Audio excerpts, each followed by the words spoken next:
I'm your host, Simon Petty. And this is your other host, Alex. How are you doing? I'm doing great, man. Good. I'm getting so tired of drinking water. I mean, not too tired of it because you'll die if you don't. You're out of luck. I'm doing this stupid 75-day thing with one of my friends. It's 75 days of no drinking and no cheat meals and all that. 75 days of no drinking alcohol. No smoking, no drinking, no drugs, no eating out or like bad food, no killing anyone. That all sounds pretty doable. Some of it does. Some of it's easier than the others. But I don't even know what day we're in. I think we're in day 30, but it seems like it's day 50. Well, here's to your health. Oh, thank you. So this is not vodka. I'm glad you're taking care of yourself. Self-care. Learn the art of self-care. Are you listening, little Timmy?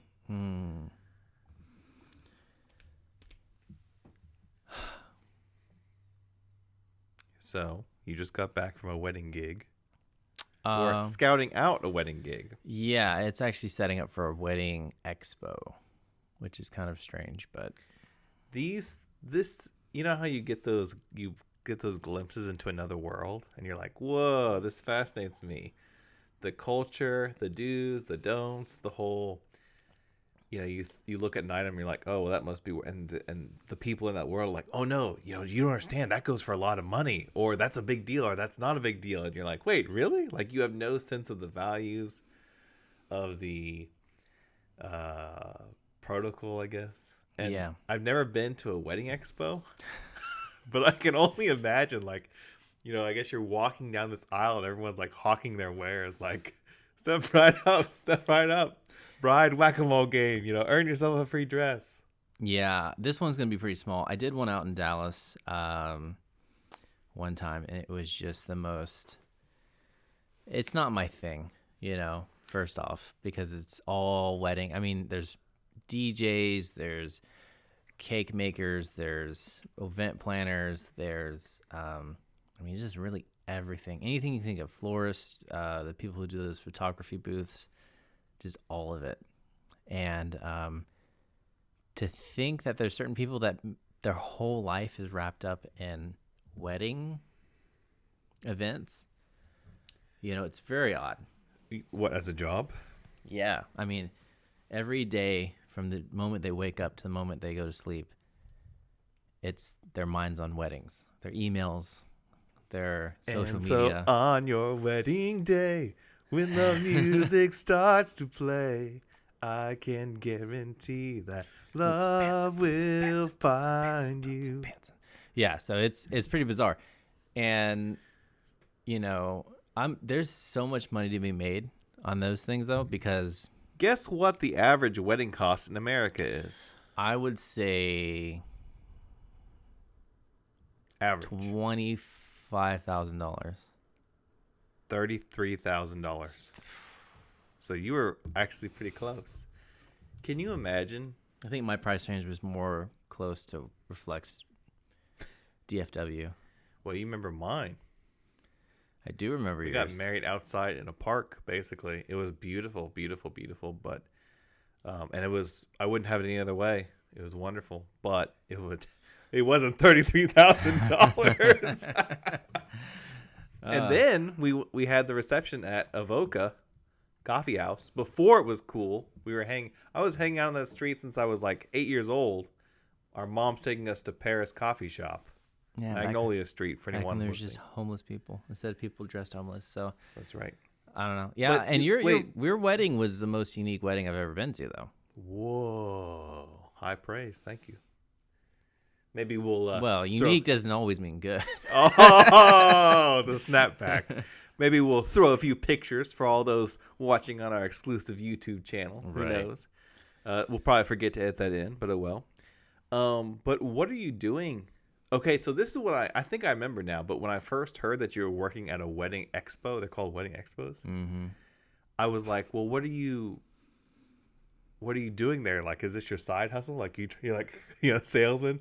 Oh, let me give you the little razzle dazzle. I'm gonna sell my wedding dress. Right. Well, I set up, Excuse it me. depends on how large of a wedding venue you go to or whatever, or expo. But you set up a booth, and the last time I did it with like a full band, and we were playing, and then we had a person up front describing our music and rates and trying to pitch the thing. For So, Magnolia. no, this was for something else. This will be Magnolia's first wedding expo. Oh, so you basically it's kind of you like what you hear. This music could be at your wedding Right. for the low price of whatever, Yeah. $10 million. or probably the premium price since y'all are so good. Shameless plug. Yeah. Simon Petty, Magnolia Entertainment. Holla at your boy. Yeah, so it's a weird thing. I work with a lady named Meredith, and she owns this company who does event planning, and she does, I think, like 65 events a year, so more than one a week, and they're very high profile events. I mean, one of the events I went to, it was a wedding, and they spent. I was friends with the florist, and he was telling me, dude, they just spent $11,000 on flowers. Not the silverware, not the, and the eating, not the renting the place, just on flowers. They spent $11,000. So that's like the events that this lady does, and she does one a week at that high profile. $11,000 on flowers. They were great. Shout out to my friend who did that. That's a lot of lilies. How much do you think the food was?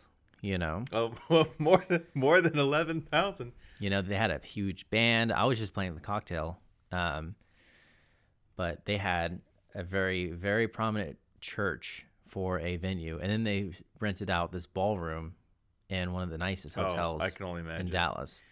What's interesting, so my thought process is usually the same thing, like, what, $11,000 for flowers? And then I'm like, my mind just expands and starts reeling, because then I'm like, you realize 1 billion people in India would be like, look at my life, and they'd be like, oh, he just dropped $2.50 on a cup of coffee. $2 Right. and $2.50. Which is what they live off of Look, in a month. he's doing it. Oh, he did it 2 days in a row. Yeah. I mean, this watch I have, it's a nice watch. And it's more than some people see in their entire life. Dude. I think this was a very, very big purchase for me.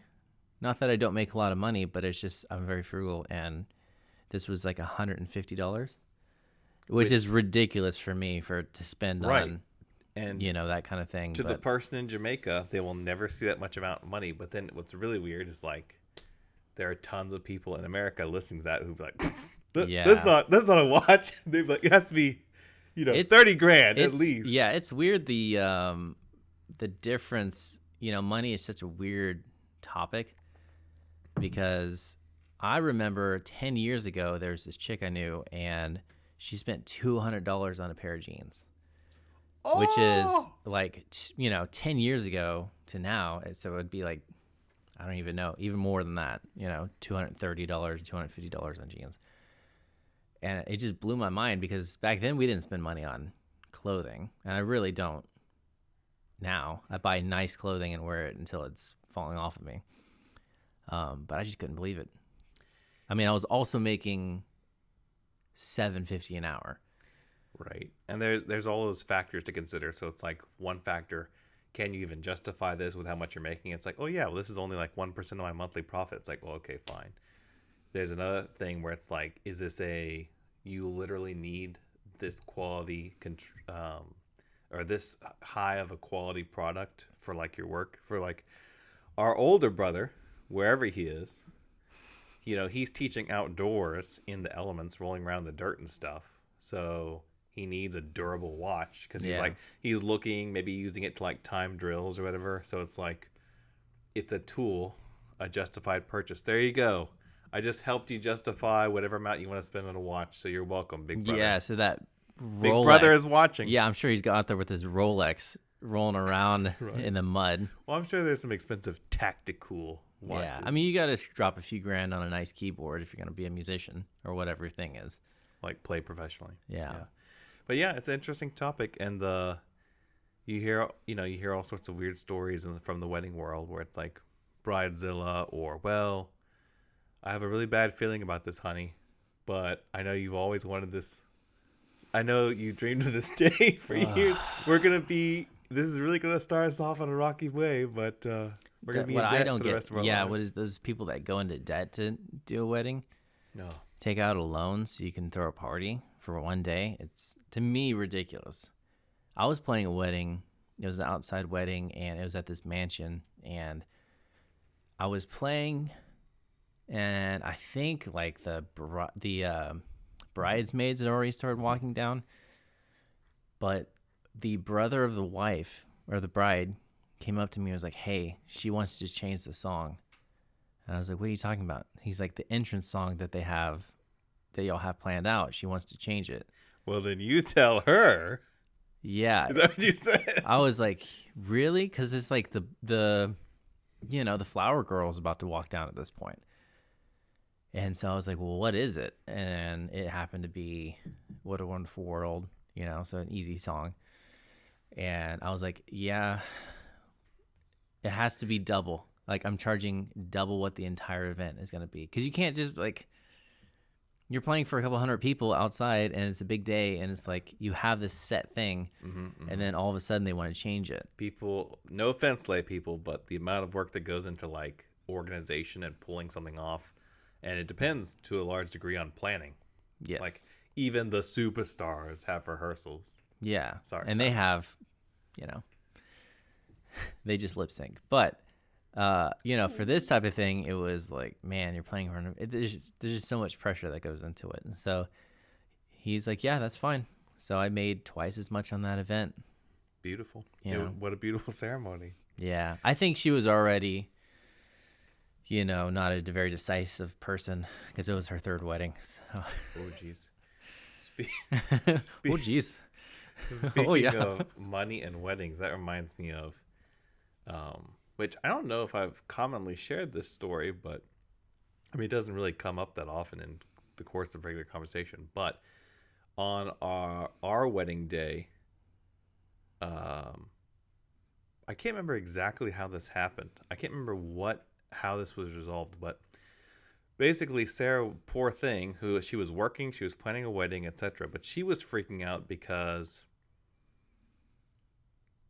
we had miscalculated, or we'd moved money around to another account. I think it turns out we had the money, it was just in a different account or something like that. But basically, she couldn't find our money for our honeymoon that we were going to go on. Yeah. And it was, like I said, it wasn't, I want to say it was just in a different account, and she was probably stressed out of her mind, But basically, I knew I was making the right decision that day for more than one reason. But one reason was I was like, that's okay. And she's like, really? I was like, yeah, let's just hang around town. Let's just go to places fun. Like, who cares? We'll figure it out afterward. Because we hadn't even had the ceremony yet, Yeah. And, we both kind of like agreed. We're like, wow, at least I'm ending up with the same person, because the other person doesn't even really care that there's no honeymoon, Mm-hmm. So we just... it was probably for the best, because I guess it was money saved anyways, on travel. Those can be expensive too, right?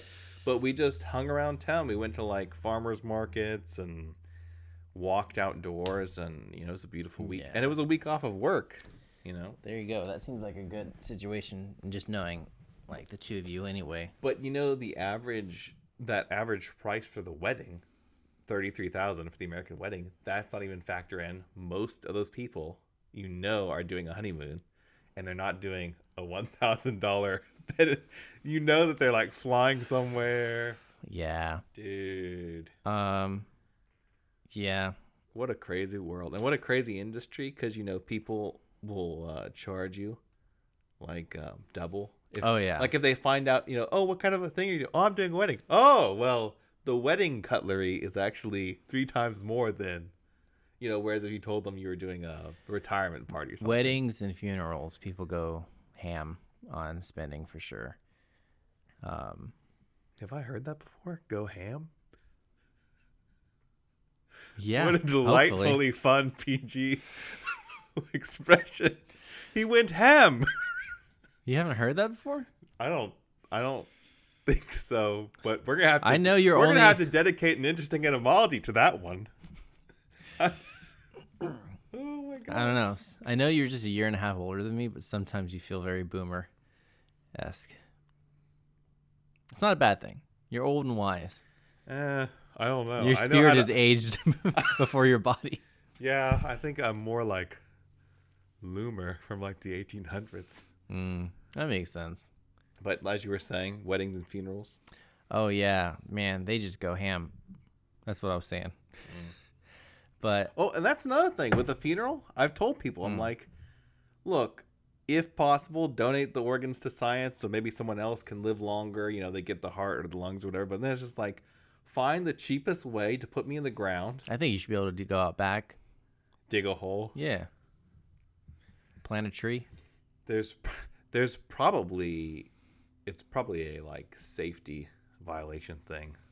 Like if you're, if your body's near a water source or, Not only contamination, that, disease but spreading. also etc. it's just there's certain laws about cemeteries. It's like it takes so much money to move bodies from certain places. That's why you find random cemeteries in like the one in front of that Whole Foods on Camp Bowie, or like going up 183. Oh yeah. Mm-hmm. Yeah. It's like not 60 feet, maybe a little bit bigger, but it's a very small plot, and it's just right in front of this huge, massive shopping center. Yeah. It's weird. Death. But no, I mean the wedding I was in, or my my wedding my wedding was I think $10,000, and I didn't enjoy it. I mean, Wow. The honeymoon was good. The marriage after that was all right. But it was I enjoyed the honeymoon. I mean, I enjoyed being on the beach, and we went to the Dominican Republic, and it was pretty rad. But yeah, I wanted 50 people in a church somewhere and just be like, all right, Right. That makes me want to figure out what we literally spent on my wedding, which Sarah would know. But, we went to go talk to the Avoca owners, and they named a figure. I can't remember what it was, but I'm sure it was something very reasonable. But, of course, at the time, I was like literally 23, and I was just like, in my mind, I'm just like, oh my gosh, this is all adding up. But it was probably all together, it was very, very little. That's the average cost of a wedding.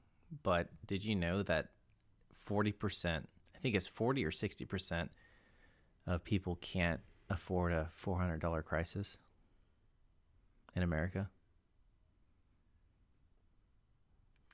As in, they would have to put it on a credit card because they don't have the cash. Oh, because they don't have like a positive balance?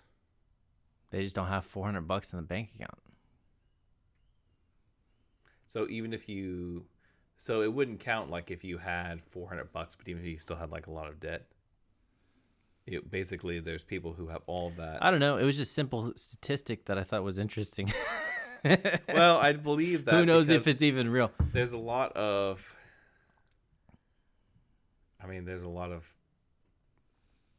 I believe that. But we'll do that. But then that same couple will spend, $15,000 on a wedding, and then another 20 on a car. Sometimes it's someone's poor. Sometimes it's literally not their fault. They're born there. They've tried everything, but they're surrounded by all these abusive people and horrific scenarios, etc., etc. But other times, it is 100% your fault. Yeah.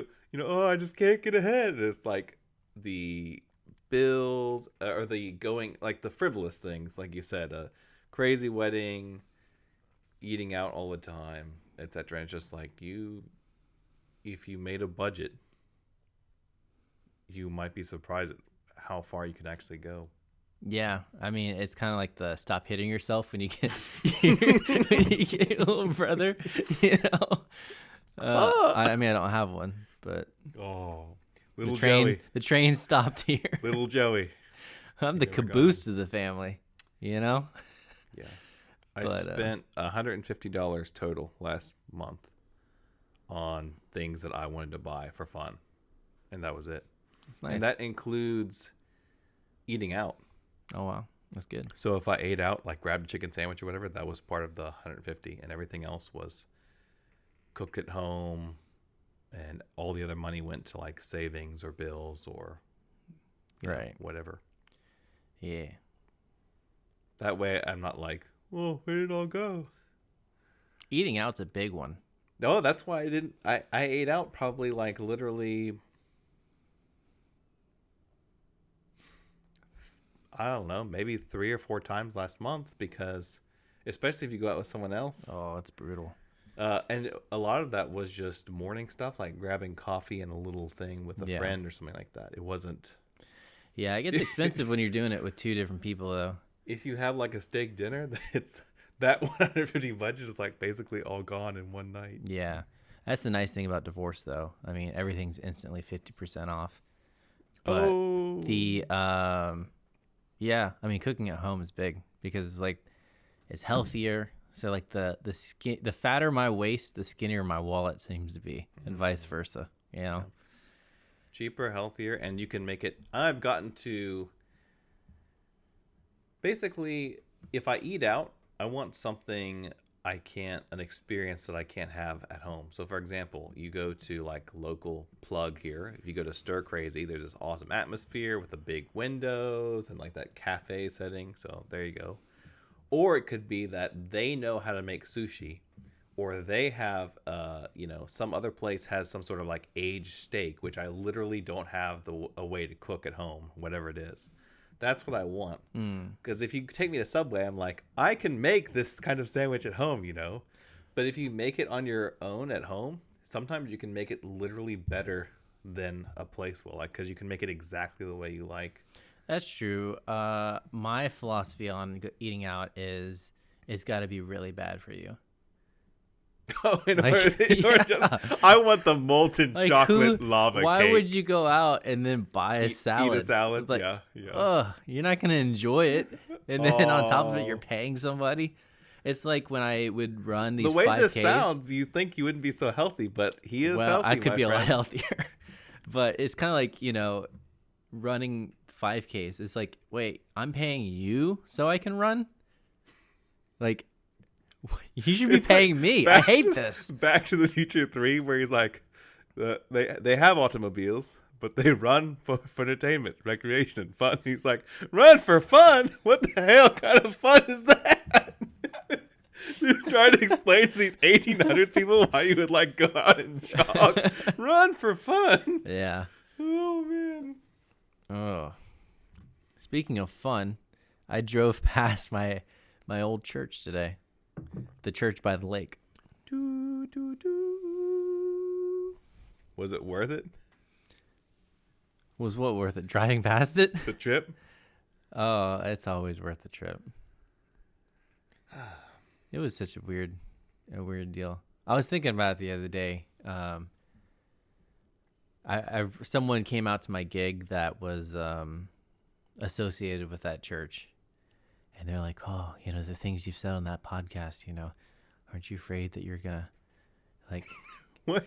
I know. And I was What, like, being honest? yeah. And it's just like, well, that's a church of like 800 people. And I've talked to 5 since I've left. 5 have reached out to me. Right. And one of them is because I teach their kids piano.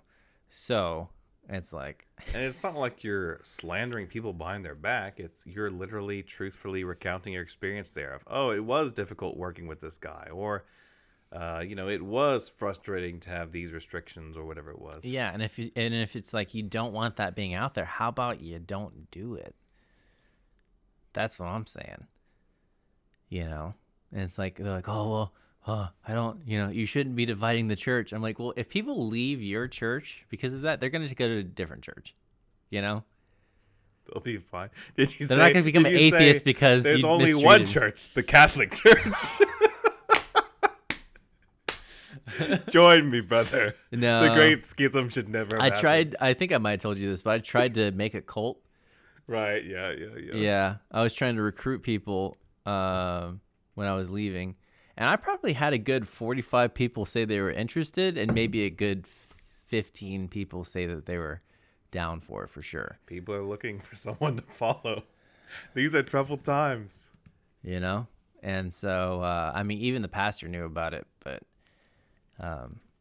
you know, he didn't seem very, Very down. yeah, not very inclusive in that kind of stuff. Yeah, it's cool driving by one-year-old workplaces, man. It's hopefully a reminder that it's like, yay, moved on to better things.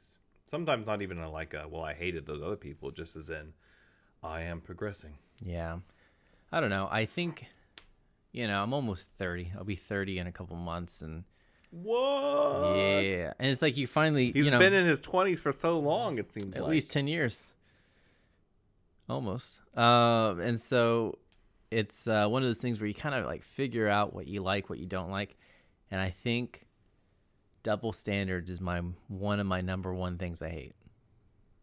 Hypocrisy. Yeah. And I was thinking about it today. I was like, you know what? Hypocrisy, I always thought was bad for the person that's happening to, but it's also bad for the person who's doing it.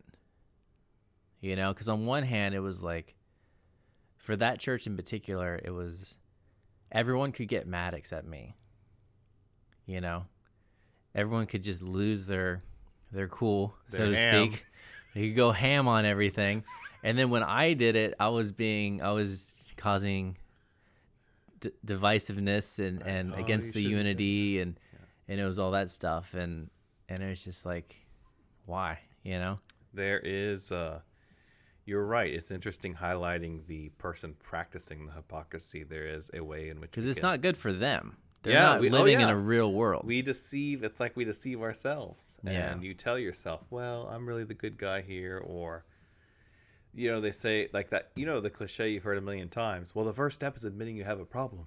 But it's so true. It's like, well, I can't get better at scales or at relating with people or at managing money or whatever it is until I go, hey, you know what? Oh my gosh. Yeah. What? Where's all my money going? Or, hey, how come no one will talk to me? Or, my piano playing is awful. And there's different types of hypocrisy. I really think they're into what they're into over there, spiritually. I don't think it's that. I think it's more of, the double standards of leadership, I guess. And also, I don't know, because if they can be mad, but you can't be mad, it just, well, I get mad. That makes me so mad. That doesn't help. But also there was this thing where everyone was like trying so hard to be nice to each other, even though we weren't, in a way. Because so the music minister of the time of my letting go, we'll call him Dee. How about that? Dee. Music minister Dee.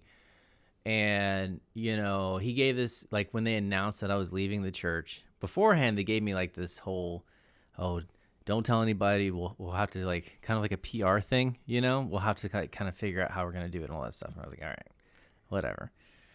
And then in front of, like, the entire choir, I'm going deep in this today. I saw you try and steer the conversation away just a few times just to make sure I really wanted this. But he was like, he brought me up there and he's like, we have something to say, and he proceeded to like tell the choir that I was leaving and how I was a brother and how, all this, he's always welcome back. We hate to see him go. And I'm like, dude, you're one of the reasons. You're like one of the biggest reasons I'm leaving right now. So you weren't a brother. Maybe a stepbrother at best, what I'm saying? Only on days that didn't end with Y. Yeah, it was, I was like, because... there was a lot of clashing. Man, there was. I mean, like I said before, I was, always on the brink of losing my job there for different reasons. Even when my wife left, they're like, well, we might have to let you go. I was like, what? We can't have a divorced piano player. Yeah. What would think of The the children? children, That's yes. right. We're both thinking of those. So I'm Yeah. glad someone is. Because they're not exposed to divorce or anything. What am I gonna tell my kids when they're like, Dad, why is he up there playing by himself? Usually he's playing with his wife. Well, son, but Dad. Yeah. So it was like, I mean, to be fair, the pastor was like, hey, I don't want you to go. I don't want you to get fired, but we might have to anyway because of the rules of the church. And it was just like, Wow. I mean, that was on top of everything. I think I might have alluded to one of the other podcasts of like There was a how lot going on. they saw a photo of me drinking, and then that was like a 2.5 hour conversation of, the music Mr. Didi brought me in and questioned my salvation. And there's like a 2.5 hour thing of like, how could you possibly do this to me? Brought up like his kid having heart surgery or something and him having cancer and like all this stuff. And I was like, I just don't even know what's going on anymore, and then we brought in the pastor and made a little bit more sense, but it was still just like, and like I've drank with half that church and some of the people on staff, which I didn't bring up their names because I was like, well, But I don't snitch. Right. But, it was public and you're in a position of leadership and we have to hold ourselves to the highest standard and blah, blah, blah, blah. This is the interesting thing. If we go to visit the Taj Mahal or whatever, and I bring along Sarah, their rule is you need to wear a veil. If I go to, if I go to Pensacola Christian College down in Florida, I cannot walk around holding hands with a woman. Even your wife? I think so because of PDA. Oh. It's against the rules. You probably don't get as sick down there, to be fair. There you go. No Pros and cons. So basically what I'm trying to say is every single where you go, there are these rules. And sometimes what I tell people is, hey, their world, their rules. So like if you go to work at a really conservative church like this one, it's like, they'll have rules. Or whether it's a science branch that has a weird policy, any type of place. Sometimes I'm like, well, yeah, they're a private entity. They get to just choose their own arbitrary set of rules. Their world, their rules. However, sometimes your rules can be stupid. Well, here's the thing. Not only is it like... Or hypocritical if like half Sure. the church is drinking and they're like, well, But here's the thing. I was never told you were not allowed to drink. Right. So it's just like, yeah, you got to have rules, but I got to know what they are for them to be rules. They had to be written down somewhere or told to me, It's like Michael Scott. There's like this nebulous idea of what he wants. No, we need to have... No, it should be this great thing, but he can't articulate, and he'll make up a standard on the spot, So yeah, I imagine dealing with the leadership there was fun, and really in what should have been a simple drama-free job of it's like, look, I show up, I'm here to play piano. Right. I sit down, I play whatever you put in front of me. I'll be nice to people on the way in and way out. Hey, how's it going? Good morning. But any extra drama for me is emotional time and energy that I do not have. It's like, do we really need to talk about this for 2 hours? Yes. And that's why we have a podcast. So here's another thing. It dives even deeper. Me. I don't like drama. The narrator. Chef Ramsay is furious. Also me. Oh, yes. So it goes even deeper. When they actually pulled out the rules, it was you couldn't associate. Not only could you not drink, which is like, all right, that. Oh, this was written down somewhere? Well, they had to, not in the Bible. They had to dust off the tome. Right. And so once they actually pulled out the rule, it stated that you couldn't. Not only could you not drink. If you say what I think you're about to say. You couldn't associate with a place that sold alcohol. What? And I was like, okay. I was like, so that's a rule just as much as drinking. They're like, yes. So you I was can't like, associate with a place that serves I was like, alcohol. where do you Grocery shop get your groceries? And then where do you buy your gas? And so they got super quiet about that. And I was like, so we're all breaking rules here, What a right? bunch. And they're like, well, that's a really old rule that is probably outdated. I was like, oh, you think? Well, now see, the thing is, you can do this stuff to the extreme if you isolate yourself and form an Amish community. You Yeah. can form whatever kind of sect or culture Oh. that you want to. But oh my gosh. And here's another thing. It was like, I was like, is drinking a sin? And they're like, well, and then I was like, no. I've been to seminary. I know enough to get in trouble. Is drinking technically exactly a right. sin? And they're like, no, it's not. So I was like, so we're all breaking rules. None of us are sinning, but it's just a image thing, for a business. You're not. Yeah, we don't want to tarnish the brand. And oh, that was another thing in the in the meeting. I kept the more like spiritual they got, Right. the Well, we more just feel like the spirit has moved. yeah, like, the more business I intangible. got in. You try to nail it down. I was like, so our brand is suffering because of. And they're like, well, it's not a brand. It's a lifestyle. It's a real our thing. way of life. I'm like, Marketing. so you're afraid that your income from the shareholders is gonna like plummet?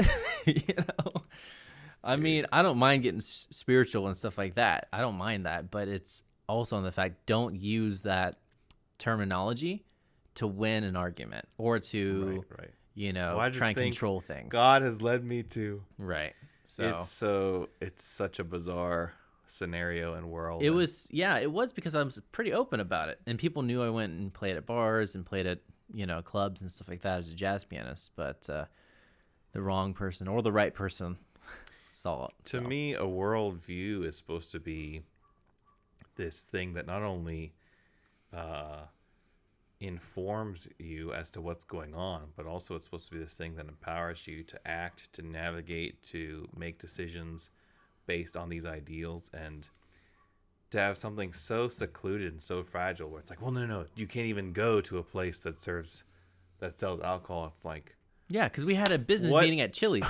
What adventures are you going to have? What change are you going to make?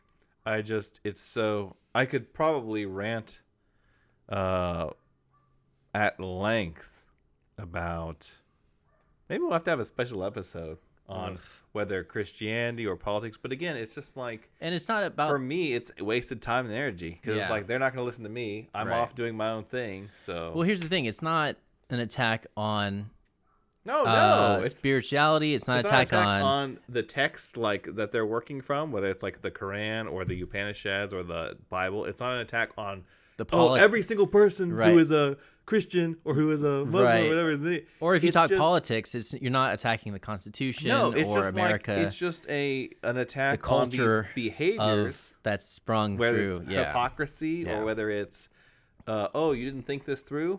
Or, hey, maybe you should post some rules so that people can have a concrete idea. That's what I love about the Babylon Bee. For those who don't know about Babylon Bee, it's a satirical... This is make a big statement out of that.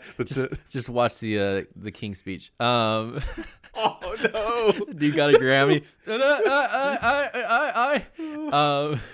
But no, it's attacking the culture of it that just kind of, happens. But the Babylon Bee does a good job of attacking the culture of things and to take a little pressure off of them.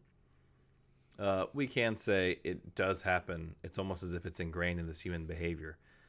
It happens everywhere, in the businesses, in schools, like who can one up each other, whether it's conservative Christians or liberal feminists or any group in between. It's like there are all these good people throughout the country who just want to like have good conversations, live their lives, etc. But you can find, no matter what colors they're wearing, it's like you can smell a hypocrite. You can smell, or people who haven't thought out, well, I never thought about that.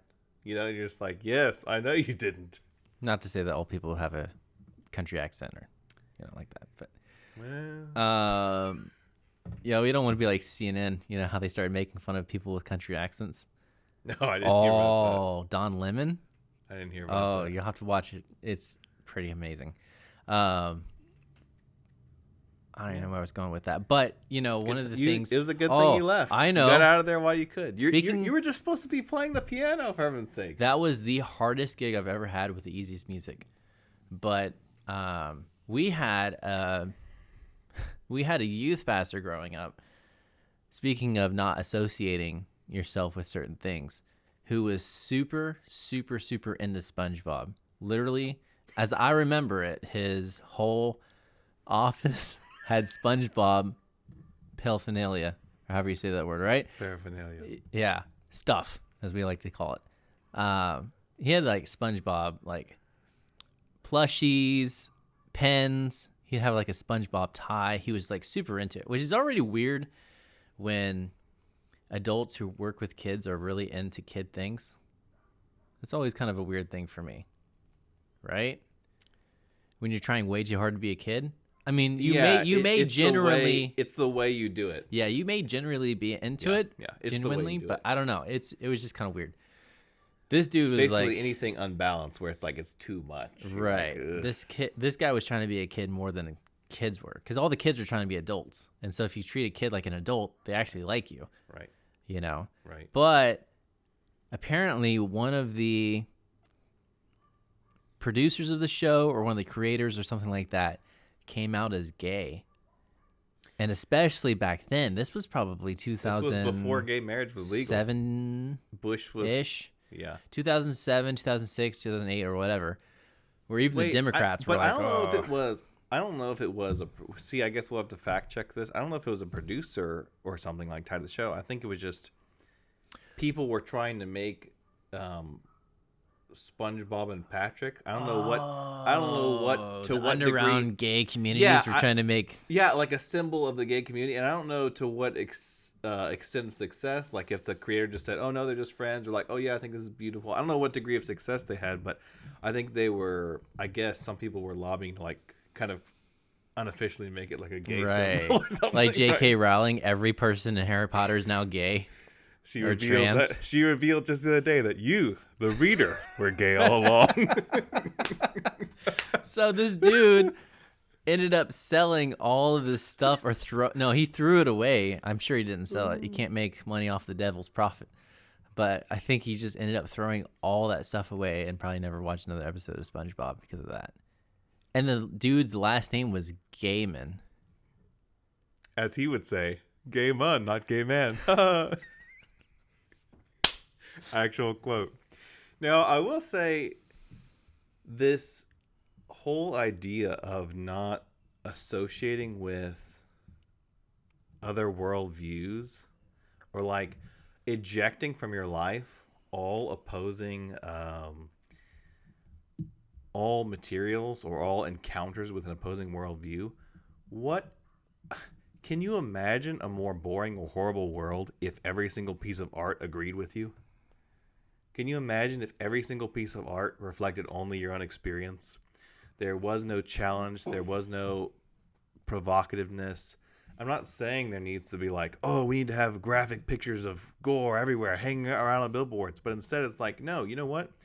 Let's go back 700 years, and the things you find might not have anything to do related to Democrats or Republicans. They might not have anything to do related to your religion, to your worldview. This could be a worldview that doesn't even exist anymore. This could be a person that had totally different beliefs, totally different concerns, and you have so much to learn from that. So much to learn. The Swordswoman playing cards that I designed. Oh, shout out, Swordswoman playing cards. Look them up. Beautiful portraits. On guard. That's right. Ravenswood Academy. They were all historical portraits of these warriors in different societies. All women who sword fought. 1800s France, 1,000 years ago in Japan, China, all these different weird circumstances where these people were taking up swords to fight. On the one hand, you could have a Republican going, yeah, I love it, the right to bear arms. Grr. And then on the other side, you could have a Democrat going, these women fought the patriarchy, bravo. Right.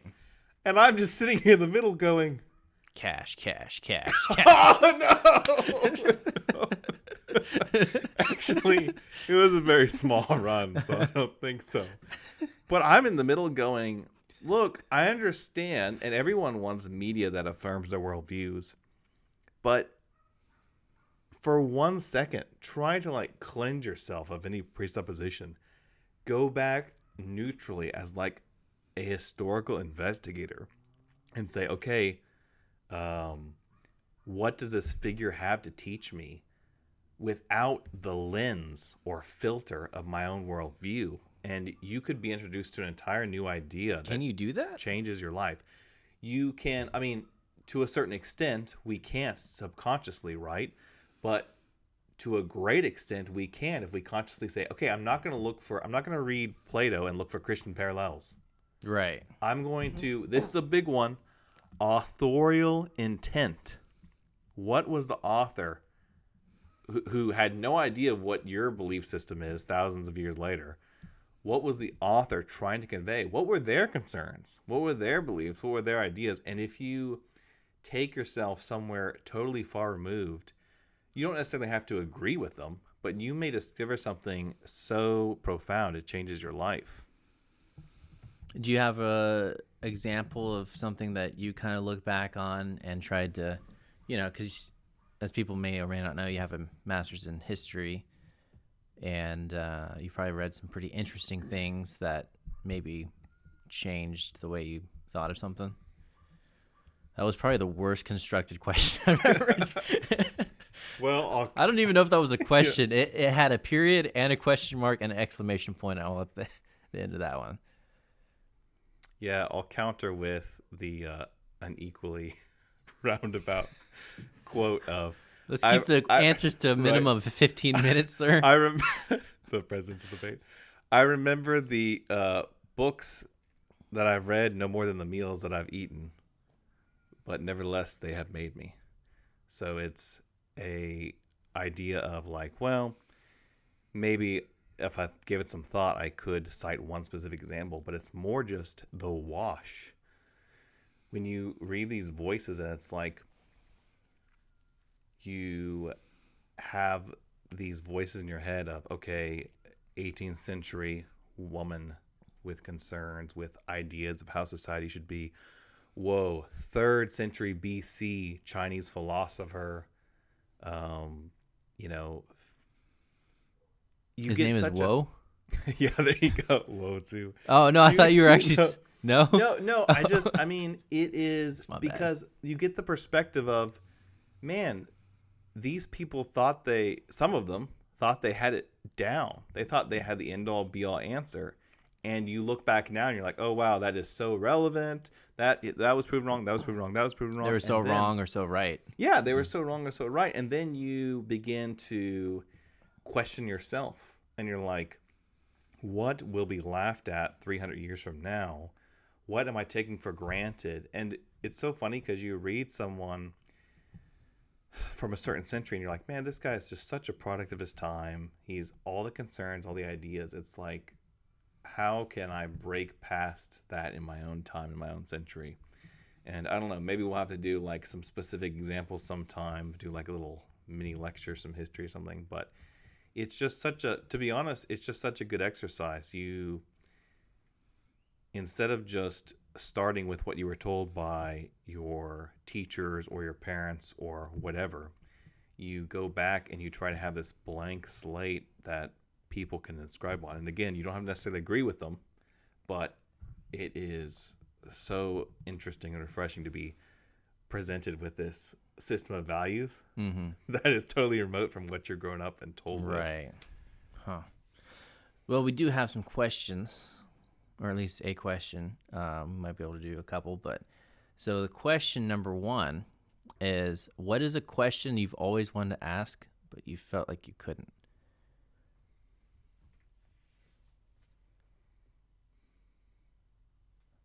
A question you've always wanted to ask, but you feel like you couldn't? Yeah. Because in society, there's just these, they go into like a long thing, and I don't want to get into all of it, but like sometimes you feel pressured by society, you can't ask it, I'll give you an example. So there's 2 that come to mind right now. One is, why do blind people wear sunglasses?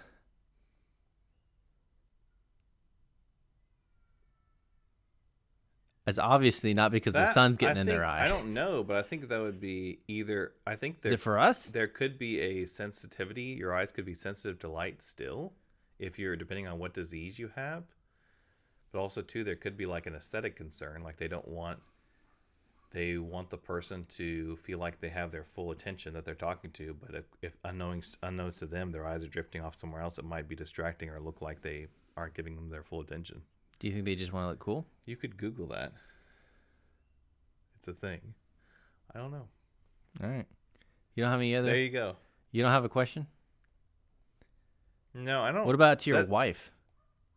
No, you just asking. No, we're brutally honest with each other. Brutally honest. I've witnessed it. She has made me something before, like cooked something, and then asked if I liked it or had any improvements, whatever. And I will just tell her if I think this needs to be improved or that needs to be improved, and she does the same thing for me. I'm like, if I'm ranting about some dream that I have or whatever, she's like, well, when are you gonna do that? What's the first step to doing that? All right, so what day is that gonna happen? Honesty, especially brutal honesty, gets us so far. And there's something to be said for like tactfully sidestepping a question, like in Japan, where they don't want to tell you, no, we won't be able to meet the deadline. Instead, well, that'll be very difficult. I'm sure we could, but maybe sometimes. Right. There's something to be said for trying to be considerate of people. But you should have the freedom to ask things too. Yeah, but this is a very strange question because it's like any question you want to investigate, you can. If it's just in your own mind, you can ask the question yourself, or you can type it out or Google it or whatever. If it's with another person, most of my relationships, I feel like I can say what I want to say.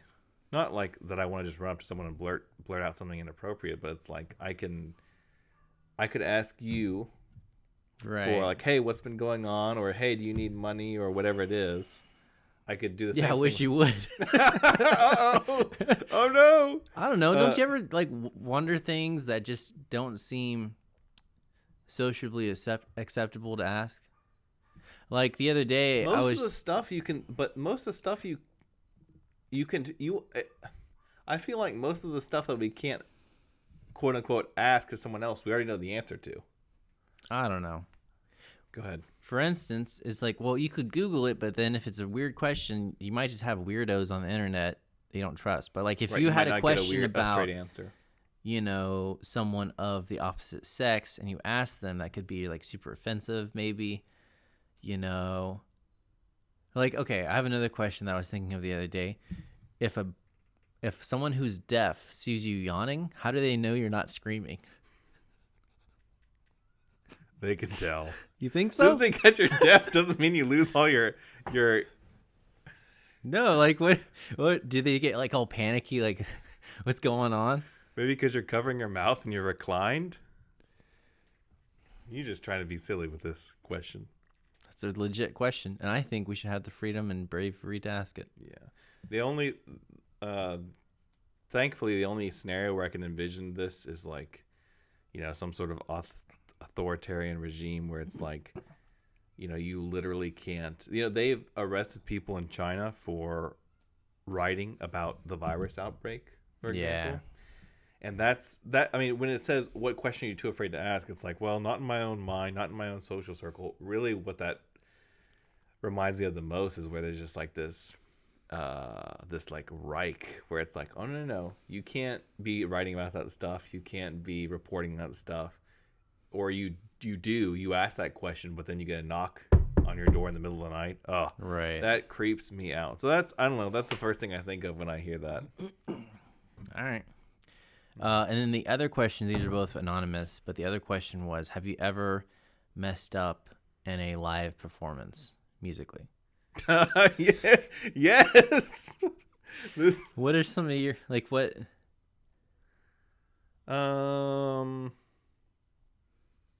Because I felt bad one time. How much time do we got? I was doing I've done recitals with students before as duets, and one time I messed up on the duet part, and I felt so bad because I was like, oh my gosh, this like little 10-year-old girl is like practicing this, work on it, and I like just messed up the left hand accompaniment part that I was playing. Bad? Not like Schoenberg bad, right? But enough to where I was like feeling it was probably like total. It was just probably just like one line, and then Yeah. I caught up, and it's like, oh, just end with one. You're good. But And the parents are like, "What? We're paying this dude?" Simon has way more performance experience with me, so he probably has some better stories. But Oh man. that's stuff. You're lying in bed trying to sleep. Stuff you remember. It's like, thanks, brain. I have so many. Man, this one's. I told this story to one of my students who was who did a performance with a school orchestra, and he was asking me, "Do you have any advice on playing with an orchestra?" Keep track of what measure you're in. Did I tell you about what happened? Mm-mm. Okay, because that kind of alludes to what's going to happen in the story. That's why I say that. Oh, I mean, because that's like once you're playing with a group and there's like this big, so there's 5 pages. Oh, don't forget about the coda. And you're like kind of weaving it out. And you have 18 measures of rest. Because you're like, oh, I don't play here. And then you're like, wait, has it been 7 measures or 17? Oh, man. So what happened was my composition professor wrote a song. And he was going to have it recorded by the Fort Worth Civic Orchestra. And he had a harp part. It was just like a couple of glissandos. And he was like, hey, do you mind playing this for the recording session? And I was like, yeah, no, I don't mind at all. And so I was like 19. And the dean of the music school came to the recording session. There's all these, I mean, I'm feeling it already. The next youngest student. So this was literally 10 years ago. Yeah, the next youngest person is like 45. This is the Fort Worth Civic Orchestra. And, our professor's conducting it, and we have one run through, and then we have to record it in one take. Yikes. Because of time restraints? Time restraints, and there's like 90 people, And so I was like, all right, I got this. I've been working on it for weeks. And we do the run through, and he's just conducting and stuff like that. And he cues me in, a big cue over to me, and I play it perfectly. It all sounds great, right? And so like, all right, we're going to go into the live recording. I was like, sweet. All I had to do is I had to do exactly what I just did, exactly what I've been doing in my living room. No problem the first time. Right? He goes in, second time around, he doesn't cue me. And I wasn't counting measures. Or I was counting measures and I got lost. And so he doesn't cue me in. And then I hear some other horn line. I'm like, oh no, I was supposed to already be playing it. And I look up, and the dean of the music school is staring at me like, and I was like, oh no. And I was so frazzled. I tried to figure out where I was. And then there was another big glissando thing that happens, and it was nothing. The entire recording, I didn't do a single note.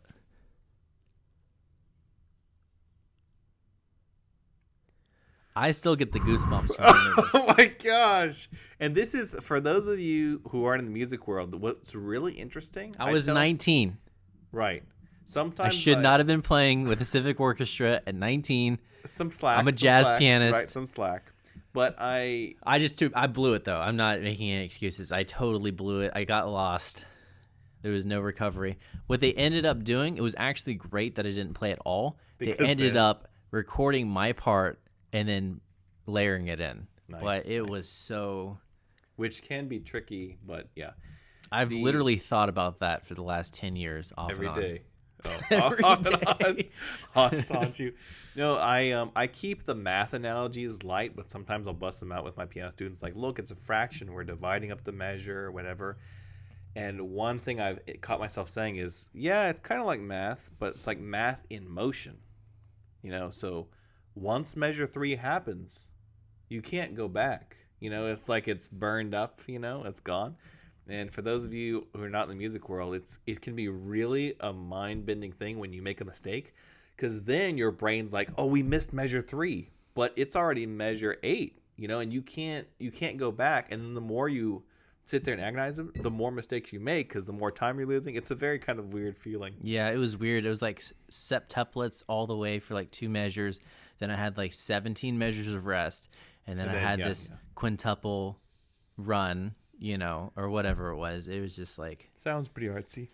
oh my gosh. And then what's another one? One I just thought of one. Oh no. Of me? No, of me. Oh. You're like, oh, good. We'll tell that story. Oh man, I don't know. It's pretty painful. I had my undergrad was music composition, so you had to do You had to do a composition recital. Oh no. You already know what I'm gonna say. Yeah. Um. So in a way, so here's the thing: if you're like a vocal recital, if you're a vocal major, you do a recital and you're singing stuff for I'm getting depressed. 45 minutes, right? Or if you're a piano major, you do a recital. You do play a half an hour whatever the agreed upon time is. So it's kind of all on you.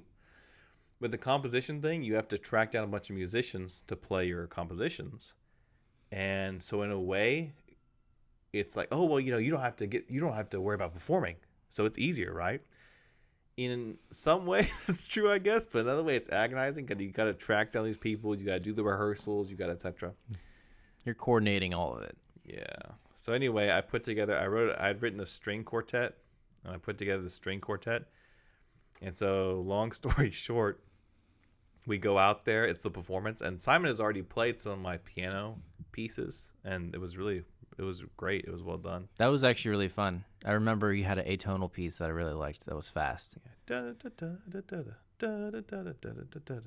Yeah. It was like Was it odd metered or no? I don't even remember. If you still have it, you should send it my way. That'd be hilarious, wouldn't it? Yeah. And what's really cool is there's a recording of it. So, do you have it? No, but I know who does, so I'll have to reach out. But anyway, so I go out there with the string quartet portion, and I'm conducting, right? And I didn't take my music because I have it memorized, right? So no problem, because I can hear it all in my mind. I'm so intelligent and smart. I'm so artsy. I can do no wrong, right? Just get up there. Oh man. So anyway, I start, and some people get lost, and part of this probably was my fault because we didn't have as many rehearsals as we'd like to. But you're writing finals. You're worried about graduating. There's just a ton of stuff going on. It was a dark time. Internship. Oh my gosh. Yeah, I was doing an internship at the same time. So I don't know how I slept. Anyway, so some people get lost. Well, get this. Ordinarily, you'd just be able to go, measure 13. Oh. Measure 14. Measure 15. I have no idea what the measure numbers are. What measure number we're on, because I don't have the score in front of me. Because I'm conducting from memory. Did you plan to not use a score, or did you plan, or did you forget it? I planned to not use a score because I was like, well, I have it memorized. That's so ballsy. They'll play and I'll just conduct, right?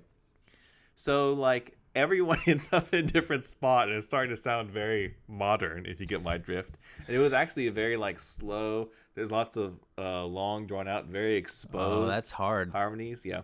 Anyway, so we're done. I bow. We get backstage, and I walk back first, and the violinists are all struggling past me. The cello guy just goes because I don't think I knew him.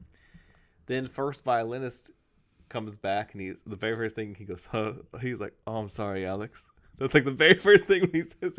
And the second violinist comes back, this little Asian girl, and she's like, "Oh, I'm so sorry." And then the last guy comes back, one of my professors who had agreed to play viola. And he looks at me and he goes, and he shrugs, and then he walks off.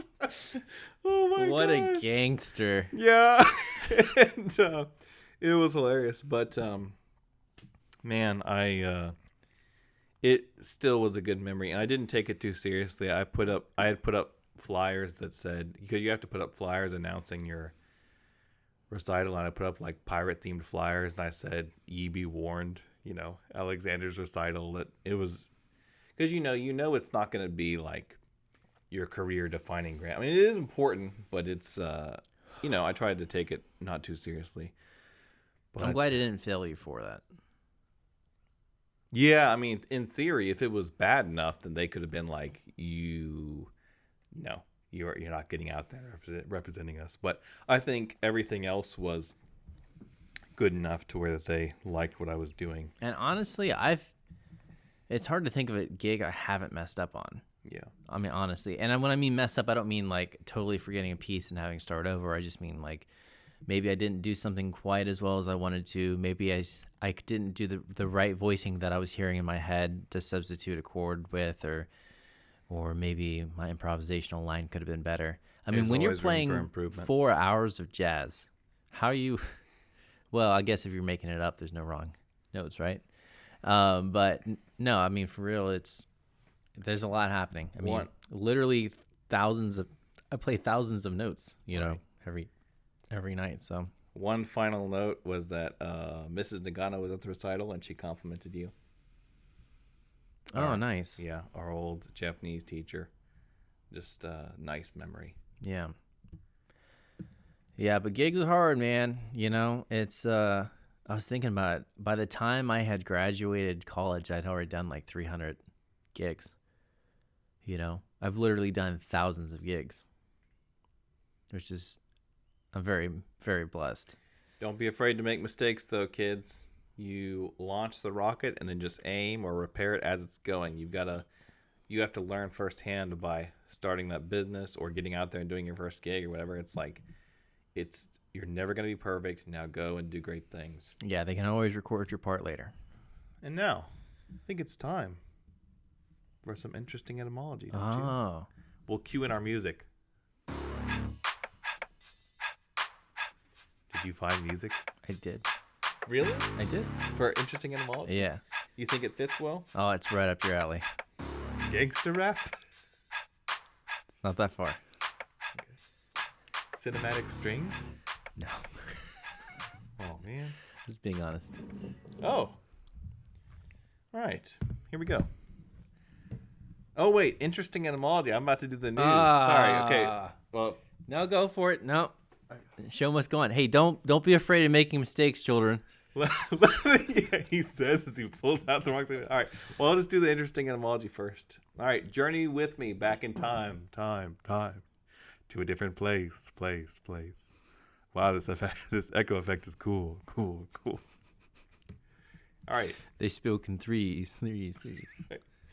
So let's go back to the 1300s, and plague is spreading across the land in Europe.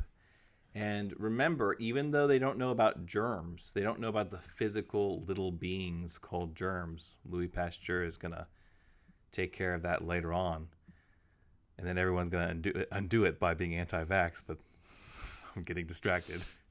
Anyway, they don't know about germs, but they do know about contamination.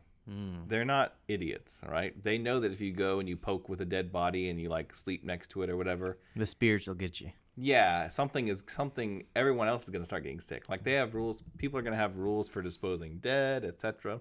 I mean, that's why the catacombs exist that you got to visit in France. So you have the beautiful city of Venice, built on over 100 islands, all connected by bridges and canals that you sail through, and there's lots of seafaring trade coming in and out, tons of products. Cultural hub.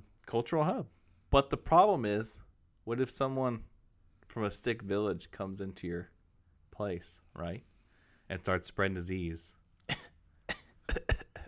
Yeah. So they said, okay, here's what we'll do. You come into port. This is what they said in Venice, Middle Ages. You come into port, you have to dock your boat there for 30 days to prove that you're not infected. Or no, I'm sorry, 40 days. You have to dock your boat there for 40 days to prove that you're not infected. So you pull up, you have plenty of supplies, you're eating, you're chilling. I'm trying to think what the word is. Oh, you're never going to guess it. But, well, maybe you could. I don't know. I have one in mind, but I don't. All right, well, save it. Pocket aces. If you know this, write type it down. Comments. Okay, write it down so we can have proof. So you have to sit in there for 40 days. And I don't know if this was just something that I don't know how they arrived at this number. I don't know if it was a biblical thing, like 40 days and 40 nights. I have 2 words. Okay, go ahead, write them both down. But they would at the end of those 40 days, they would come back and they would kind of look at your boat. And if everyone was still healthy and well, that proved you didn't have the virus. You see what I mean? You get the logic? I got it. Oh, he's running over there. He's running.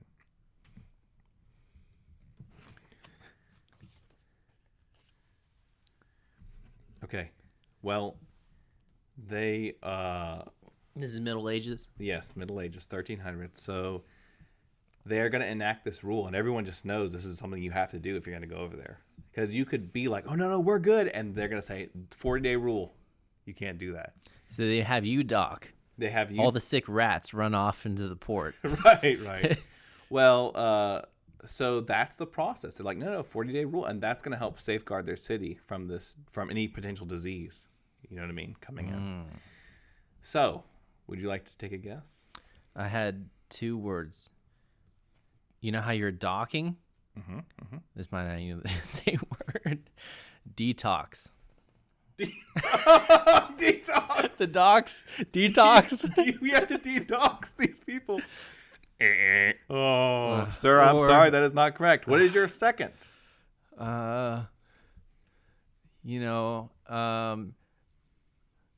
Quarantine. Ding, ding, ding. Correct. From let me guess. There were certain corridors that they had to stay in. I don't know. Well, quarter, a fourth, cuarenta in Spanish, like 40. Quarantina is literally how you say 40 in Italian. You know how you say coyote? Coyote. What? No, so Italian. I thought we were just showing off our language skills. No, that's where, so the Italians would say, quarantina giorni, that's 40 days. You have to wait 40 days, my friend. I cannot let you in to play Mario together and eat pizza with me. So they would say quarantina giorni. That's, I think I just got sick from that joke. So that's literally 40 days in Italian. So when you say we need to that's why to this day when you say, hey, we need to check and make sure this has disease, this needs to be quarantined, you're literally saying 40. You're referencing that number 40 in Italian. That those 40 days that they would make you wait to see if you had any disease. But I think you said quarter. Huh? Quarter? Quarantine. Yeah. I thought like it relates to 4, like a fourth or 40. Oh. Like quattro or quaranto, like 40 or quarantine. I think I was still thinking of coyote. No. So there you go. Some interesting etymology, kids. I just started thinking of different. So yeah, if someone says that word, I start thinking about medieval docks and not dachshund, but docks. And stuff. Yeah. Yeah. Well, should we? I mean, there's still interesting things going on today, children, in the world. Should we transition to? Wait, before we do, we have a word from our sponsors. This show is brought to you by the Ravenswood Masterclass Lecture Series. Oh my goodness. We can play a little. Gee, I just, This is totally impromptu. I'll roll with it. What's wrong there, son? I don't know. I don't feel like I'm, Well, of course. You're horrible, ugly, and untalented. Well, I am. What you need. I knew the first two. What you need is the Ravenswood Masterclass Lecture Series. Really? Yes. Why? Just do it. Because I'm horrible, ugly. No, so for those of you I just wish, I had skills and I wish that women thought I was cool. Oh, I can't help you there. Oh, no. For those of you who don't know, I've started doing online lectures on music, martial arts history, just a variety of kind of subjects. Card flourishing. All things that are very interesting to me. And the whole reason I'm doing it is to preserve these hunt down and preserve these old books that I'm sort of on the lookout for. So if you would consider that, I would really greatly appreciate it. I always appreciate any support anyone has. And it's a project near and dear to my heart. But I'm sure there will be a link in the description. There will be. YouTube description. So I have a few questions for you. Will this help me with the ladies? Okay, say I'm at a party, I don't know a lot of people in there. I'm just kind of like hanging out, doing my thing, throwing out some dance moves, right? No. As I do, Right. as I do. And the conversation's just not flowing, Well, your Could goal, I start talking about maybe something? some history, some interesting etymology. Maybe I'm like, we're all in a room. It's like we're quarantined. Yes, I'm sure this will increase your social cred. I'll just say yes. All right. Is it affordable? Am I going to have to spend $500 a month so I can be a ninja?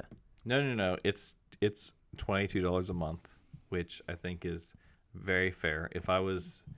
I'm biased because I'm interested in these things, but basically I've spent far more on far less, just trying to like get some of this information and learn some of these abilities. So you're saying the price of going out with your girl to Popeye's spicy chicken is what I could use for that same money, you could better your life. No, seriously, you all should check it out. There's tons of interesting content that we're covering, and I'm enjoying it myself. It's because it is so specific to my interests, the history, the martial arts, the music, etc. I feel as though it's very niche. It doesn't make good business sense. Wow, way to sell it. Well, all right. but that's because not everyone's gonna buy a Coke, but not everyone's gonna pursue this time to like better themselves and look at these sort of interesting. That's right, because genres. you guys are losers. No, I'm just saying like I these was. people listening will But be the now type of people who that will I pursue know it. This person, and he's taught me everything I know, and probably most of what I've forgotten. You can be like me, and So maybe we can do a full episode sometime on this kind of journey I've been, like the historical research, and give it its kind of proper due, because it is a very, very interesting story. But I gotta do a whole episode of that. Oh, really? You're just like in a library. Oh, well. Chapter 1. No, I mean, like, I read a telling lot the of viewers books. what's going on as far as like. Chapter 2. Oh, well, at least my brother believes in me. Everyone that's written these are dead. Maybe someone out there can support this project, even if mom, brother is. I tried to upsell it. And then you're like, oh, is it going to help me with the ladies? Yeah. Hey, that's man. Definitely. You know what? We should change our marketing demographic. This is now an online dating service. oh, dude. No. Y'all no. could, like, you See, could get this is somebody else on the forum and be like, I can't get these card tricks. Oh, sorry. They're not tricks. I say something facetious. We need to meet up. And he gets all excited. I'm the mastermind behind the operation. This is what happens to Alex me is in like real... eye candy. And then I'm the mastermind. This is what happens to me in real life when they're like, you do the music? What do you think of Hamilton? I'm like, well, it's kind of a jarring juxtaposition. Like rap and the Founding Fathers. I mean, like, they're both cool, but like together it's kind of weird. What? How can you say? I'm like, well, look, like, you wouldn't want like a dance biopic about Queen Elizabeth, would you? Like, where she's like twerking her way to the top of the throne, and they're like, oh my gosh, guys, get over here! You gotta see this. Oh my gosh! I'm just saying, if you get like a little community going, and then you see a young lady that's trying to get her card flourishing right, or she's, Dude, it's been, thankfully there have been a small number of people who've supported this project, and if you're listening, I'm very grateful to you. It's been a really good, small, tight-knit community, so I do appreciate those people. Yeah, or pepes. you see another man that you're kind of like, wow, and then you can go sword fight him. Like the olden days. Or if you have to scare a bunch of monkeys away from your village. So what was the name of that again? Newsflash. That was the name of our sponsor. One more time, our sponsor. We have, if you just go to Patreon and search my name, Alexander Petty, it'll come right up. It's the Ravenswood Academy by Alexander Petty, and it's pretty dope.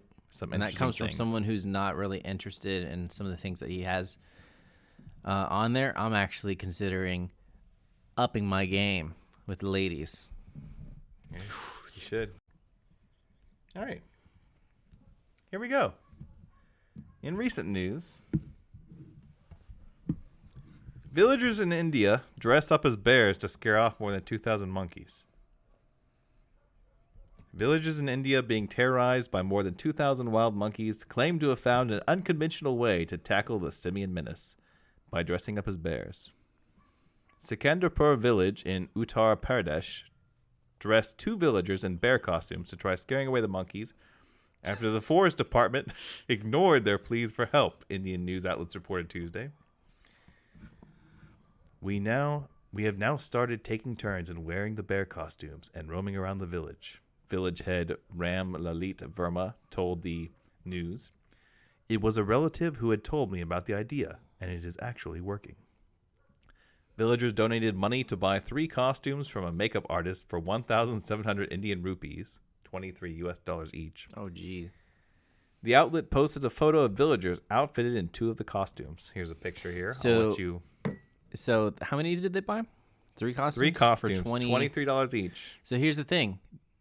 That's one way to do it, but they could have had 3 months of training on the Ravenswood Academy lecture series, learned Kung Fu, and dealt with the monkeys. That would cover the charges. Hand to tail. Hand to tail combat. The village now claims the trick has led to a drastic dip in monkey attacks, according to the outlet. Dude, can we just pause right here? Monkeys are the worst invention ever. Right? There had previously been 150 reports of such attacks, which especially targeted children. The worst invention? Creepy, you mean? Yeah. Okay, here's my thing. You've got to love the classic, the original Planet of the Apes movie. The groundbreaking makeup, the weird dystopian twist to the society that they live in. Wonderful, wonderful. And then, did you watch the new trilogy of Planet of the Apes? No. Oh, man. I think that was my senior year. I was trying to get through. Here's what's so cool about it. You should watch it. Here's what's so cool about it. Basically, if a hero is fighting a 7-tentacle purple monster, you know in the back of your head that's not real. It's CGI. It's like Thanos or some fantastical creature. But in this movie, when these huge gorillas, and the CGI looks great, like when these gorillas are like galloping toward these people, or when they're like learning how to pick up guns, and there's like a gorilla with a gun, it is so creepy and uncanny because in your mind, you know this, it's a story, but in your mind, you're thinking that is a real creature. It's very, very interesting. And they're scary. They're so huge. You know, these silverback gorillas, like you'll see them fight, like zoo footage, you'll see them fighting in the enclosures, and you know, you take kind of the highest example of man, like as far as physicality, like a pro athlete or like a bodybuilder or whatever, and you know that these gorillas, like in their sleep, could just like swat them and kill them. And even the skinny ones, like the bamboos or chimps, where you're like, well, they're only like surely they're only like 80 pounds. How bad could they? They'll tear you up. Kill you like a banana.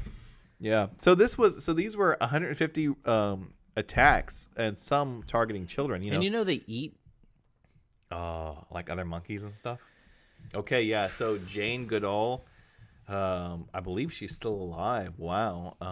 And she's just going to be this researcher, of course, if you don't know, who goes in and does all this research, firsthand research, groundbreaking research with these chimps, right?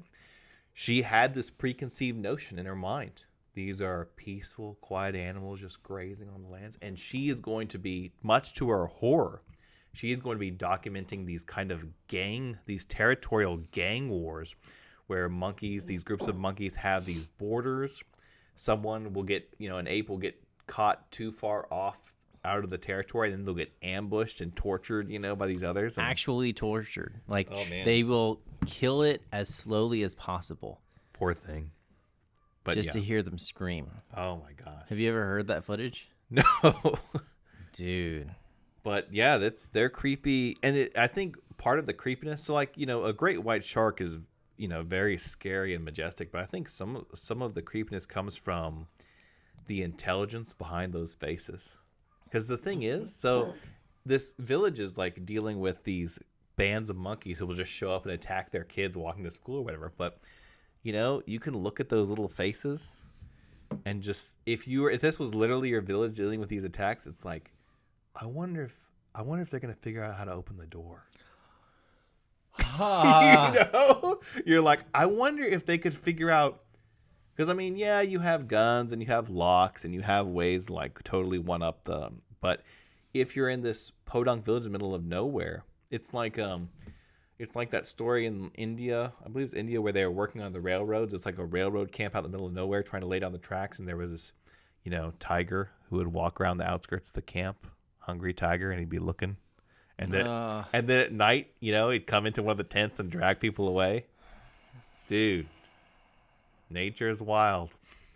Yeah. That's why you gotta stay indoors.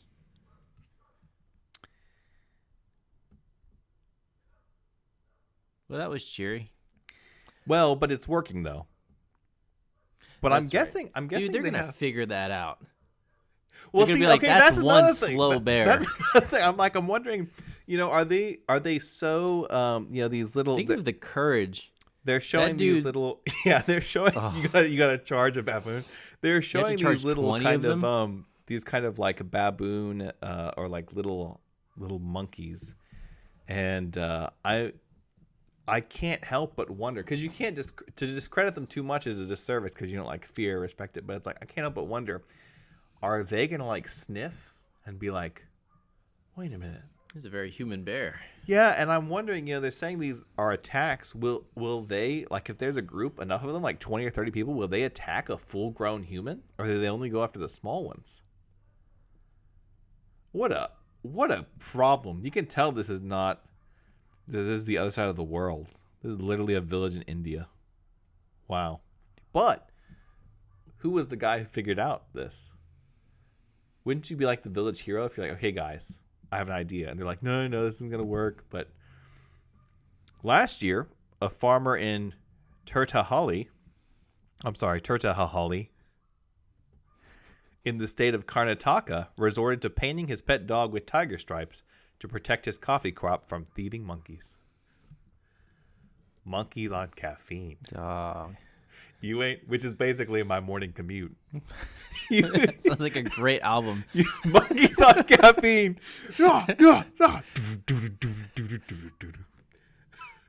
I'd listen to that. You swing from tray to tray.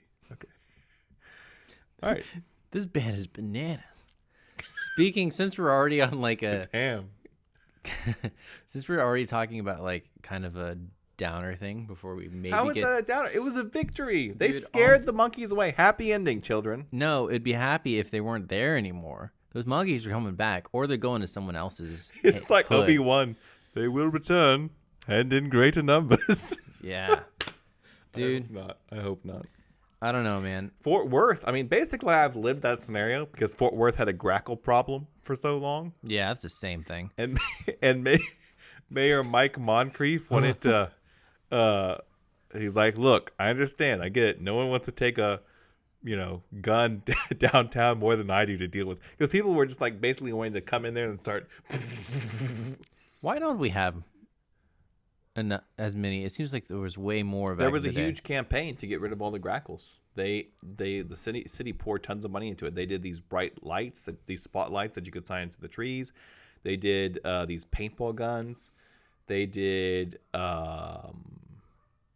There was one or two other methods I can't remember. Oh, I think some loud sound, some like weird frequencies that they didn't like, and they also hired falconers. I got out of Central Market one time, and were you there? I used to see him. Yeah. They had a huge grackle problem at the Central Market in Fort Worth, and tons of birds. It was like the Hitchcock movie Birds. And basically, there's this guy carrying around a falcon, and I'm like, are you joking me? And I went up, and he's like, oh, yeah, he's like, I kind of hate to, these guys just don't have any chance. And there's just this huge, like, the apex of, like, winged predators sitting there on his arm. Those things are so cool. Beautiful animal and beautiful, like, golden eyes, just such beautiful eyes. And he would let it loose, and it would kill a bird, and it would scare all the other birds. And they'd be like, okay, this is not a safe place to roost, and they would go somewhere else. Man. So now they're in Oklahoma or something. Yeah, they hightail it and ran. But it was, and in my mind, I'm like, how do you become a falconer? Dad? Yes, Jimmy. When I grew up, I want to be a falconer, just like in the olden days. Says the guy who's like into kung fu and flourishing. Well, I think I want a bird, and you get a bird, and you look at. I don't know. So should I go into it? Hey, man. Archimedes, fly free. So there might be a lot of different videos on this new masterclass series. Right. But anyway, did I tell you about what happened at Jiu-Jitsu last week? Mm. Oh my gosh. Okay. Did a pack of wild monkeys break in? No. But I was rolling. There was probably like 8 of us rolling. And I was like 5 feet away, 8 feet away. And I hear this loud snap. No. And then it was so loud, I couldn't tell if it was a snap or if it was like just hitting the wall. It's not uncommon. Like a folded up chair being dropped on, like, that kind of crack. Or just like thing. people getting slammed up to the side of the wall, because that happens. No. And I just hear snap. Did someone break something? And then no. everyone just freaks out, and we look over, and this dude is holding up his leg. No. And his foot is just dangling. No. Like that. And it's just like he just snapped his foot in half. Yikes. Yikes, yikes, yikes. It was so loud, and like the sound of it is like forever ingrained in my head. I mean, it only happened last week, but it was yikes. It was bad. I felt, and the coach was like, "Everyone keep rolling," and so we're like doing 2% of our energy, but we're all just kind of like looking over. It was crazy. Did they drive him to the hospital, or did they call an ambulance? It was snapped at the ankle. Yeah, his wife picked him up. Was it an illegal? No, it was a freak thing. So the guy was trying to. Because what little I know, sometimes like, for those of you who don't know, they will not in friendly matches just kind of practice certain like heel hooks or like certain things. The problem is like you don't feel the pain quick enough in your legs because your legs are so thick, like, and you just before you know it, you've gone too far. Yeah, so there's different, for those who don't know, jiu-jitsu, not that I'm expert obviously, but joint locking. There's joint locking and there's chokes. It's kind of the two ways that you kind of make people so uncomfortable that they have to tap on you, and that's how the match is over. So if you don't tap and you're getting choked, you just go unconscious, which is actually relatively safe as long as they let go of the choke. There's been a lot of people at the school that have been choked out. I mean, it's just one of those things. I haven't. I tap all the time. Tap or nap. And or the other thing is they do some kind of joint manipulation, and if you don't tap, something gets dislocated or broken. And there's, you can do it on shoulders, on elbows, on wrists, and stuff like that. The most dangerous ones you can do are on the knees, something called a heel hook, and you're actually not allowed to use it on lower belts. So any white belts can't use it, nor can people use it on them. Because it's literally one of those things where before you realize what's happened, because you just feel a little tension. It's painful for sure, but also the way that it breaks, a lot of things just break. That thing, it shreds it because your foot's going in one direction, like and a corkscrew, and everything above the knee is going a different direction, and you can literally be like limping for the rest of your life. There's jiu-jitsu players that like didn't tap to that kind of stuff. So was he doing that move? No. He was doing like an ankle lock? No. Which is the most bizarre thing. I mean, we're allowed to do, white belts are allowed to do ankle locks, certain ones though. You can do a straight ankle lock. This happened because they were both standing up, and the dude tried to throw him, and it ended up to where he just fell backwards, and he just fell on top of his ankle, and the dude fell on top of him, and it was a really weird spin thing, and it was just a freak accident. The coach that was running the class wasn't the head instructor of the school, but he's one of the coaches, and he's like, I've never seen anything like that in jiu-jitsu. I mean, you see some gnarly stuff online, you know, because it's just there's that many people and something's about to happen. But He's like, in person, and this dude done pro fights. He's done all this stuff, and he's like, I've never seen anything like that. That is brutal. He was like, that was the most disgusting thing I've ever seen in my life. I feel like, in the UFC, you've got the power of chokes, the power of locks, the power of striking, people getting knocked out. But I feel like one of the last forgotten realms we've thought about is just the falling and the landing and throws being so much damage. Because typically you're on a mat if you're practicing, which it's fine. I mean, you could do this stuff on the pavement too, and you don't want to tear yourself up needlessly. But typically you're on a mat, or like in the UFC, you're on those the kind of gym floors with a lot of bounce and stuff. But a lot of traditions, like in medieval Europe or China or wherever it is, they talk about throws. They're like, oh yeah, you just throw them and it's done. They're not like, oh, that they just tell you to throw them, and they have this throw where you spike people, whatever, and it's just assumed all your weight on them. They're gonna catch something wrong, or it's gonna hurt them because it's like the hard ground. But that's brutal. The closest thing I've ever seen to that, I think, is we were up at the kung fu school and they were sparring, and someone broke. I'm not gonna say, but I'll tell you later who these were. But they this guy basically dislocated this other person's knee. Yeah, and I still remember that sound. How did they do that? It was in it was like in a clinch. They were hitting, and then they closed the distance, and then I think it was a combination of the person pushing and twisting and moving with their legs and their everything, and the person who got their knee dislocated, I think they were pressing off and all the tension was there, and then it went out the side. You know what I mean? Like you had your footing, and I still remember that sound too. And everyone, and immediately, of course, they stopped it and they took them to the hospital, and they put some, they did what they could in the meantime, like put some ice and stuff on it, but maybe not the hospital, but like one of those urgent cares. But yeah, it was dislocated and they were on crutches, but yeah, I was just watching. I was just like, oh, gee, that happens. It was though. Brutal. I mean, if you're gonna train, there's some risk. My coach, our black belt coach, he's got all sorts of injuries, but he does it professionally. So this dude rolls, 5-6 times a class, 3 classes a day, every day except Sundays, and he used to do Sundays as well. So this guy and every roll is like 6 minutes long, and then he goes to open mats.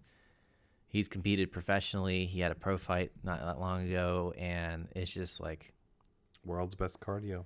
Yeah, but he also can't like fully bend his left knee or whatever, and like it's just like he's always hurting, just because anything you do, if you do it at the professional level, it's probably not good for you. Because they say the best thing you can do for your body is work out, but the worst thing you can do for your body is work out professionally. Right.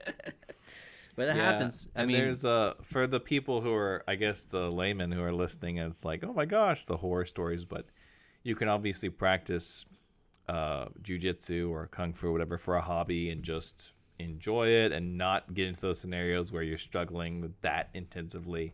If you're like 50 and you just want a fun thing to do for get in shape, it's like there are those levels. But at the same time, there are also levels where it's like people are like, no, this is how I make money. This is what I'm dedicating my life to. I have a school. Yeah. People come in and challenge him. Oh, yeah. He has to do it, That's just part of the territory. And, I had a friend. He's still alive. We're still friends. So I have a friend. He was in a jiu-jitsu tournament, and his ear, like, ruptured, right? And if you don't get that taken care of, you get cauliflower ear. Mm-hmm. So apparently this was standard practice. The first time I ever saw this, I was freaked out. Where they pierce it to drain the liquid? Dude, it was bad. His ear was like 3 times the size of his other ear. It's still messed up. He came to class, and I was like, oh my gosh. He's a blue belt. And coach is like, all right. And so coach goes into his office. He gets medical gloves on. He has syringes.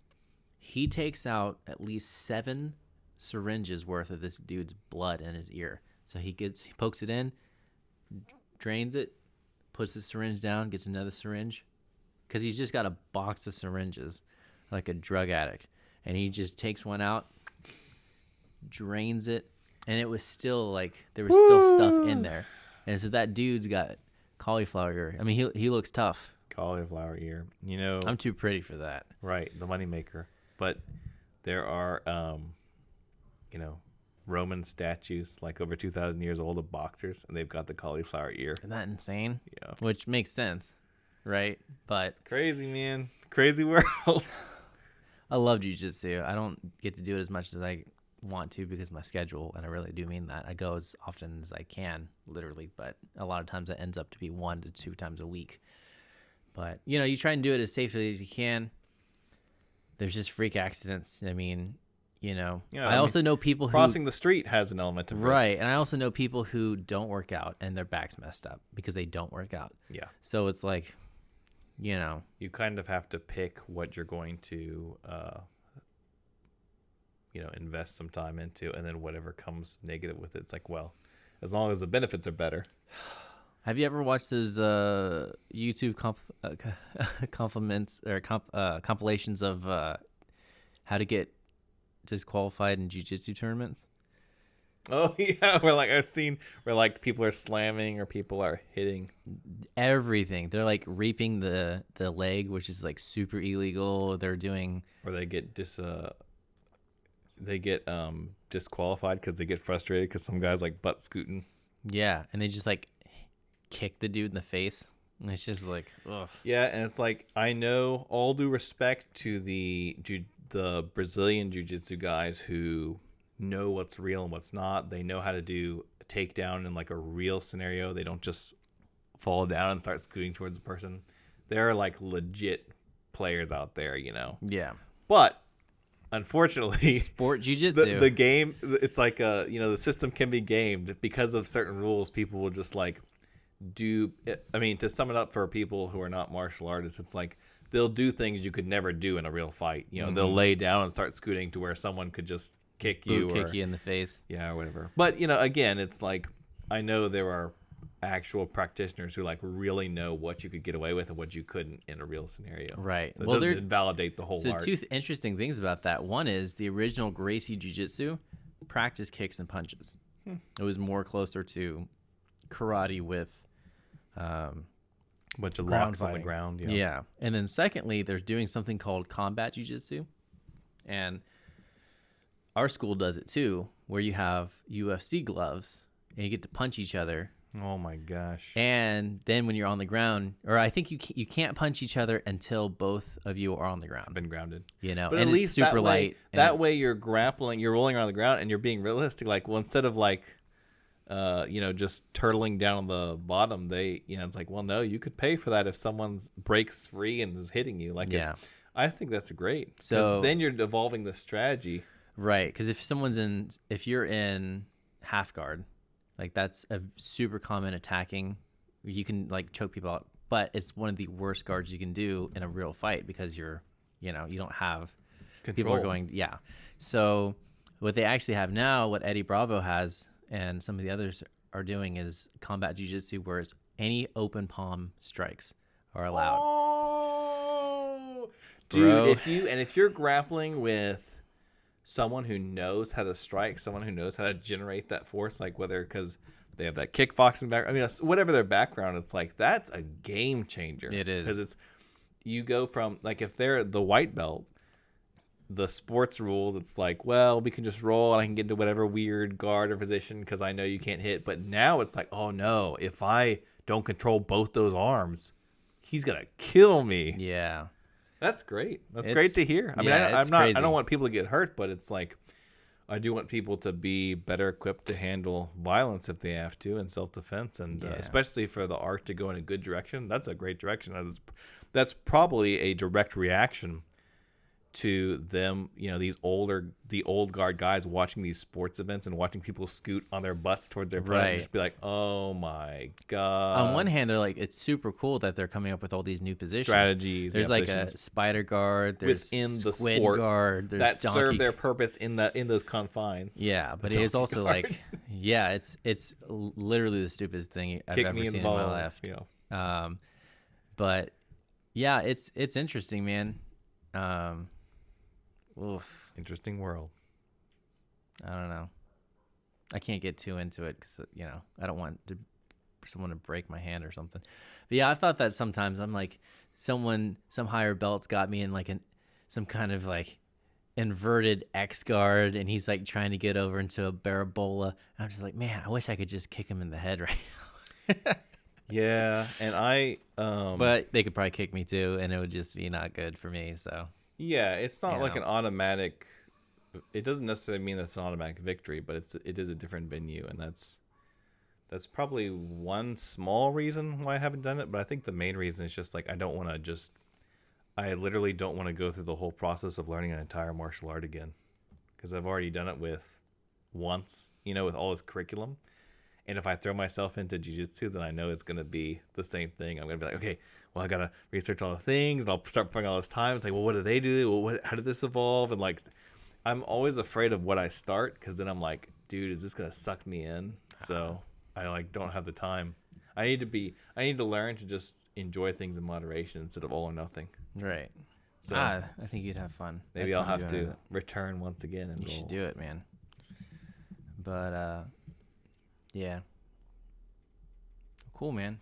It's been like an hour and 45 minutes. Wow. Well, we'll have to save. We stopped on the attacking monkeys, but we'll have to save the rest.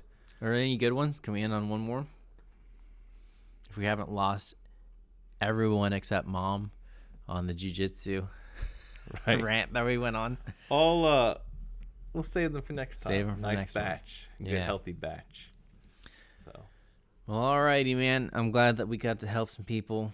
Man, we didn't even really help anybody. We answered some whack questions. well, hey, send in whatever questions you want to next time. You can do that by reaching out on the Instagram page that Simon runs called Petty Talk. That Alex sometimes helps out with. No. And yeah, so follow me on Instagram at Simon Petty Music, and also our Instagram page is Petty Talk Show. I think there's underscores in between those. I don't know. It's not that hard to find. All right? Comment on the YouTube channel if you have a question too. That's right. Thank you all so much. It's been fun. Yeah, it has been. All right. Good times. Peace out.